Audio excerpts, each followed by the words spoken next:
welcome back to the Business Beginnings podcast. I'm your host Yuvraj, and today we'll be discussing the story of Pan American World Airways. This podcast will outline the rise of the company under its ambitious founder, Juan Trippe, and delve into the business strategies, management style, but most importantly, the technological innovations that Pan Am undertook, which brought the world into the jet age, and the effects that posed for not only the commercial aviation industry, but the American and world economy as a whole.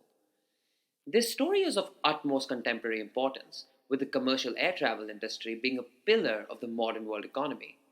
In North America alone, the industry supports 8.8 million jobs, both directly through pilots, air and ground staff, air traffic control, and indirectly with it being a backbone of the tourism industry and a facilitator of trade and global commerce.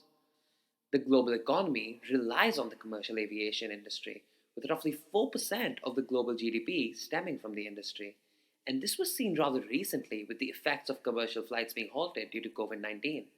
Millions of airline workers were impacted, and countless more suffered economically due to the loss in tourism and trade.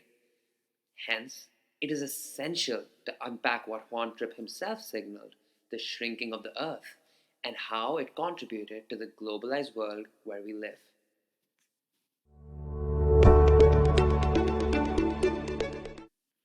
Chapter 1: The Rise and Early Years of Pan American World Airways.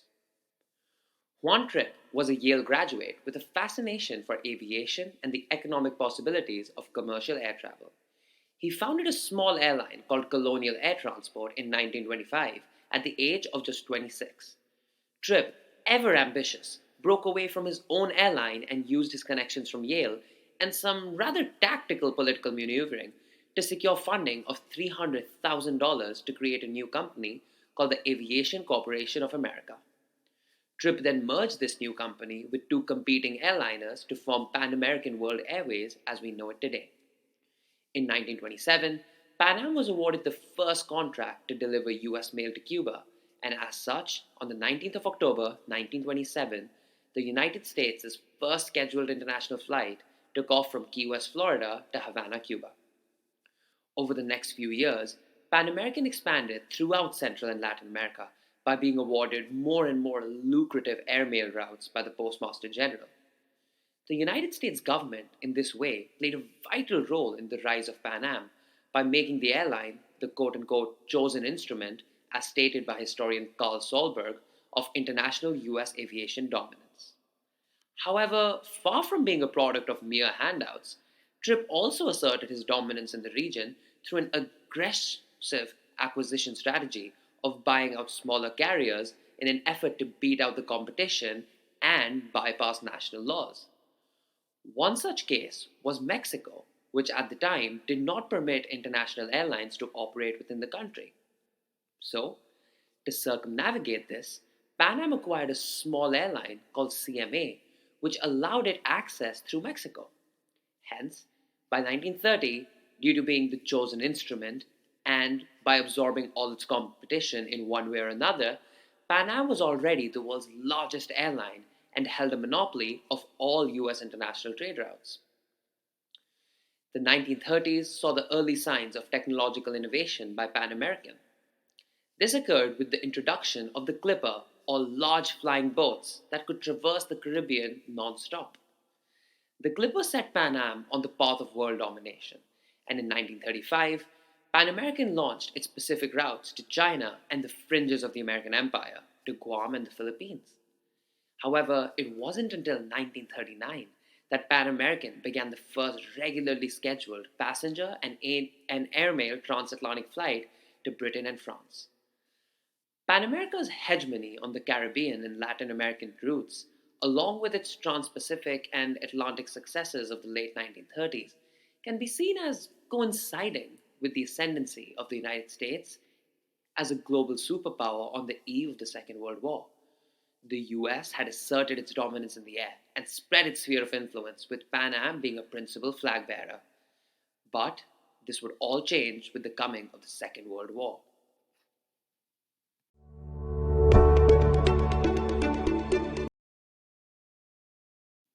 Chapter 2: Ushering in the Jet Age. So vast an earth, so little time, until now, until the birth of this new age, the age of the jet.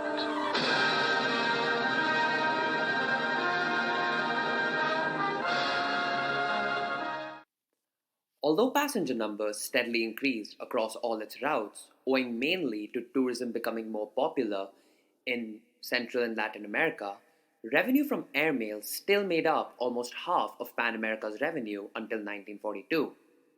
The airline also lost its monopoly of US international routes following World War II, with the arrival of competitors such as TWA and domestic airlines such as United and American opening up international routes. This competition arose alongside technological changes, with the jet engine, which was utilized during the war to make bombers and fighters, being seen as the future of commercial aviation. Contrary to popular belief, however, it was actually the European manufacturers who took the lead in commercial jet powered aviation. The British Overseas Aviation Corp was the pioneer in the field, with their jet powered aircraft, appropriately titled the Comet, beginning domestic flights as early as 1952. It wasn't until 1955, however, after Russian and even French advancements in the field, that Pan American ushered in the American jet age by ordering 20 brand new Boeing 707s and 25 DC 8s of Douglas aircraft. The acquisition was groundbreaking, for at the time it was the most expensive at $270 million for planes that were not even created yet and for technology that was showing signs of faltering in Britain and Russia as unreliable and fuel efficient, as seen with the multiple crashes of the BOAC. This showed incredible proactiveness by Juan Trippe, who yet again placed Pan American at the forefront of commercial aviation. Pan American's first jet powered transatlantic flight, the second overall, took place on the 26th of October 1958 from New York to Paris, France. It was nothing short of revolutionary. The flight lasted only 7 hours and 34 minutes compared to the mammoth 11 hours of the previous line of piston engine aircrafts. The shorter time and fuel efficiency allowed Pan American to launch daily jet powered flights to Europe, and as Trippe stated, it had truly shrunken the world and opened up a range of routes previously thought inaccessible to the Middle East, to Africa, etc. Pan Am's competitors had to respond to these changes, and in so, a race of acquiring jets began, and within less than half a decade after Pan Am's initial purchase, $3 billion worth of aircraft was bought by different American airliners. This made America by far the largest manufacturers of jet in the world, with the Boeing 707s and the 727s leading the way, followed by the DC 8 and 9s. This was a massive boost to the American economy, as it provided numerous manufacturing jobs, but also manufacturing jobs and construction jobs in the task of revamping the entire aviation structure to fit for the new jet aircraft. This involved wholesale changes to airports, terminals, and air traffic control. The jet age and Pan American success also led to a key goal of American aviation being accomplished: the rise and consolidation of American commerce. Jets allowed for American capital, goods, and people to travel around the world, and Pan Am made the cities their planes landed in an extension of the American marketplace. This facilitation of trade, coupled with mass tourism, stimulated global commerce and led to the rise of multinational corporations and branch hotels and restaurants for a change. In fact, two of the most recognizable hotel chains of the 20th century, Intercontinental and Hilton, were owned and operated by Pan Am and TWA respectively. But an important analysis is yet to be made. Pan Am may have introduced the first reliable jet aircraft, but planes and infrastructure alone cannot translate to success. What set Pan Am apart then? Well, it was the business and marketing strategies as well as Trippe's overall vision for the company.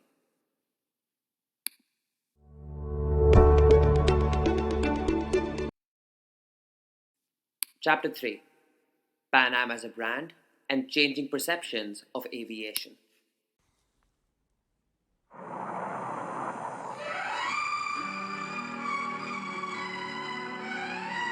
Welcome aboard.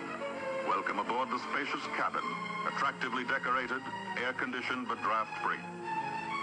Newly designed individual overhead light units are an innovation. Roominess extends even to the powder rooms, which look like those in a private home.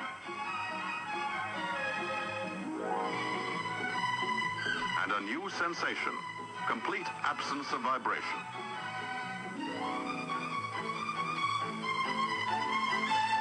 Near sonic speed, but inside one of the most stunning discoveries. There is no feeling of movement at all, no vibration, hardly any sound. A new concept in air transportation. The travail has been taken out of travel. What you just heard was one of the several promotional videos commissioned by Pan American in the early years of the jet age. Flying was seen as largely for the elites before the jet age made it affordable, with Pan Am, among other airlines, introducing what we know today as the economy class on most of its routes in the years following 1958. This was done to make flying more accessible and affordable to the everyday man. However, convincing people to hop on board was a monumental task, with most of the world having never traveled by aircraft. Hence, large-scale advertisement campaigns were undertaken which portrayed flying and the new line of jet aircraft as safe, glamorous, and somehow an extension of a person's home. These campaigns were truly ahead of its time, and the company utilized different forms of media to target a truly global audience from Detroit to Dhaka. Pamphlets and billboards were distributed by the thousands to travel agents, to hotels, and anywhere people could buy their tickets.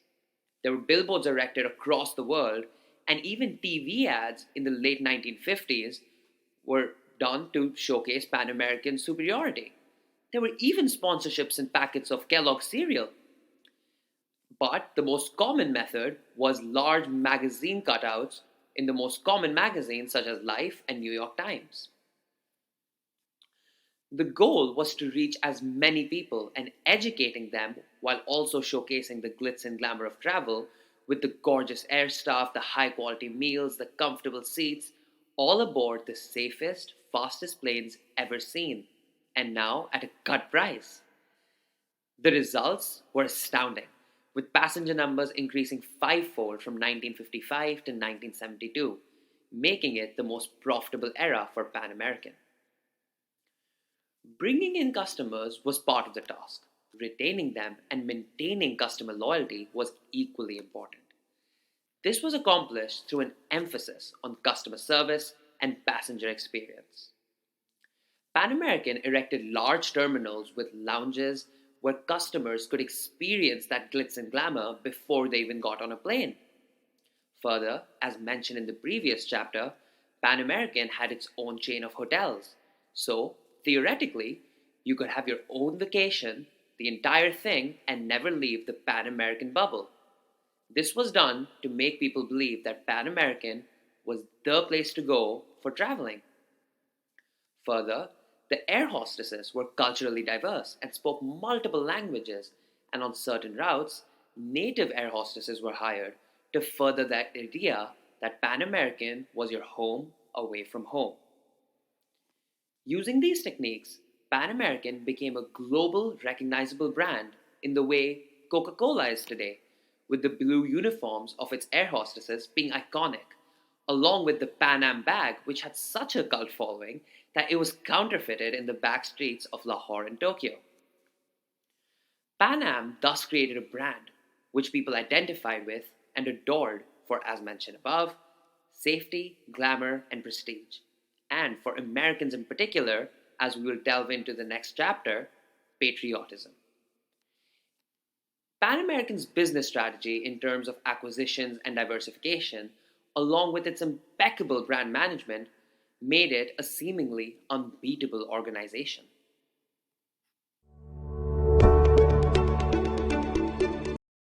Chapter 4: One Trip and Concluding Thoughts. To conclude our story about Pan American and its impact on the world, it is important to remember that there is so much that cannot fit into a small podcast episode. Pan Am's culinary presence and their impact on computerized reservations could warrant an episode on themselves, with the latter being another technological advancement they made during the jet age. Now, to address a common question: should Boeing not be given credit for ushering in the jet age in place of Pan Am? The answer for that is sure, but it depends on what side of business you are looking from. From a scientific and manufacturing point of view, Boeing's accomplishments are second to none. But choosing to take that risk and plunge into the jet age when Pan Am was still paying off its older planes was as risky of moves as they come. In this case, we see the character of Juan Trippe as a reason for Pan Am's success. Historian Carl Sodberg refers to Trippe as having both the audacity and the tenacity. While this seems like an odd way for a historian to describe an individual, in the case of Trippe, it is incredibly accurate, as we have seen with his ever ambitious attitude, which led him to take risks and using his connections to the betterment, even though at times his monopolistic practices can be viewed as unethical. But Trippe did whatever he had to do, and whenever he had to do it, for Pan Am's success. Trippe was not overtly patriarchal either, even though he embodied Pan American. This could be due to the global image of the company that he tried to portray. Further, Trippe's emphasis on customer service, innovation, loyalty, and creating an American frontier trickled down into the company, with many seeing their mission at Pan American as being patriotic. Trippe himself utilized patriotic rhetoric by saying that the Jets were, and I quote, a witness to American tradition and a triumph of that tradition. This can be seen as boasting of America's engineering and technological ingenuity at a time where the Cold War tensions were high as ever. This created a loyalty amongst Pan Am customers and employees, which has managed to survive long since the company's demise in 1991, with people around the world still nostalgic of the glitz and glamour and the service that the blue logo of Pan Am represented, with past employees still stating their affiliation with pride and calling themselves a part of the Pan Am family. While Pan American met a tragic end, its legacy lives on through what it accomplished, as just mentioned, but also what it pioneered, commercial aviation as a whole. Its remnants can be seen in the hundreds of airlines, both low budget and luxury, both of which have taken inspiration from different facets of the Pan American system.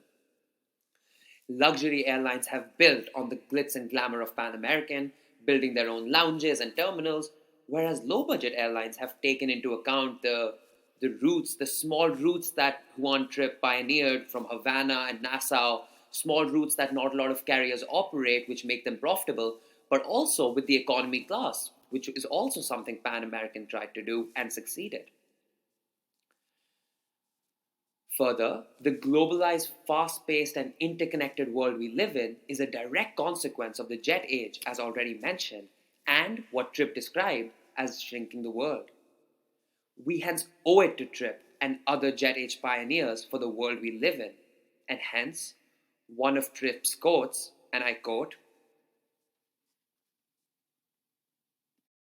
mass travel by air, made possible in the jet age, may prove to be more significant to world destiny than the atom bomb, and I unquote. I think this could not be more true, in the sense that, first of all, Juan Trippe did manage to succeed, mass air travel did become the norm, and for the reasons mentioned in the podcast, the entire point of the podcast was that it did make the world a better place in every possible way. Economies grew tenfold, countries have been alleviated from poverty, the airline industry has become more competitive, which is always good for the consumers, and etc. Hence, I feel that Pan American's role in the jet age has been revolutionary and should be remembered, even though the company has sadly gone bankrupt.